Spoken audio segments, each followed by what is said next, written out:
আবার এরকম পরিচালকও আছেন বলেছেন হ্যাঁ বারণ করেছে, শুনবো না, 3-4খানা ফোন এসেছিল, সবে তো শুরু, এখনই এত কথা বলছো।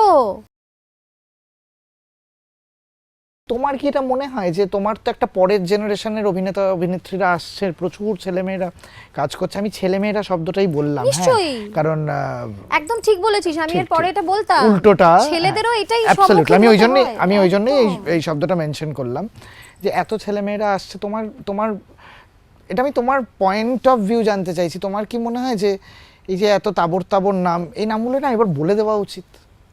আমার তো ভীষণভাবে মনে হয় যে কারণ দেখো তুমি এমনিও বলছো এইসবের জন্য কাজকর্ম পাও না, পাই না, এখনো তুমি যা বলে চলেছো কাজকর্ম কমই পাবো। হ্যাঁ, এবারে আজীবন এটা হয়েছে, মানে আমি যখন খুব ছোট, মানে আমি যখন এক আকাশের নিচে করি তখন এতগুলো বছর আগে, তখন আমি একটি প্রথম সারির সংবাদপত্রে এই কথাটা বলেছিলাম বলে আমার কাছে 3-4খানা ফোন এসেছিল সেই সময়, আমার মনে আছে। তখন আমার মোবাইল ফোনও নেই, আমার ল্যান্ডলাইন নাম্বারে 3-4খানা ফোন এসেছিল যে দেবলি না সবে তো শুরু, এখনই এত কথা বলছো। কিন্তু আমি যা বলেছিলাম সবই সত্যি কথা, এবং সেটাই শিরোনাম হয়েছিল, স্বাভাবিক বিক্রি হবে বেশি তাই সেটাই শিরোনাম হয়েছিল। কিন্তু আমি তখন থেকেই বলি, কিন্তু আমি তো রয়েছি এখনো ইন্ডাস্ট্রিতে, হারিয়ে তো যায়নি।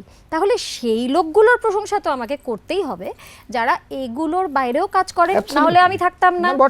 এবং তারা আমাকে ঠিক কি চোখে কিছু প্রযোজক পরিচালক দেখছেন সেটা তোয়াক্কাই করছেন না, তোয়াক্কা না করে আমাকে নিয়ে কাজ করছেন, এরকম পরিচালকও তো আছেন যারা ভয় পাচ্ছেন না। আমাকে এরকমও অনেক পরিচালক বলেছেন রিসেন্ট পাস্টে যে না বারণ করছে, তোমাকে নেওয়া যাবে না। আবার এরকম পরিচালকও আছেন বলেছেন হ্যাঁ বারণ করেছে, শুনবো না, আমি কাজটা জানি কিভাবে করতে হবে, আমি ভালো করব, আমার কাজটা বিক্রি হবেই, কেউ আটকাতে পারবে না, তুমি করবে কাজ, দেবলি না।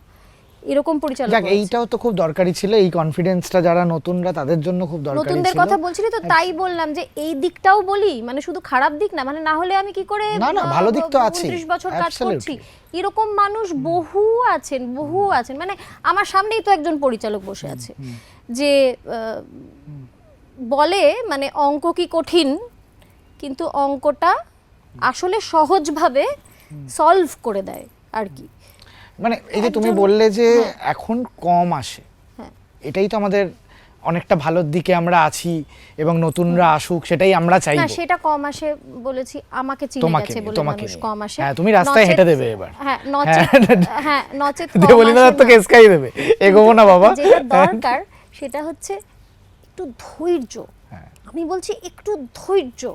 এই কাজটা বেরিয়ে গেল হাত থেকে, ঠিক আছে একটু বসে একটু ধৈর্য ধর, আরেকটা কাজ আরেকটা প্রযোজক বা পরিচালকের কাছ থেকে ঠিক চলে আসবে, যেখানে কোনো কাউচের গল্প নেই, আসবেই, আমি একেবারে নিশ্চিত এই ব্যাপারে। কিন্তু ধৈর্য, ওই একটাই শব্দ আমি বলছি।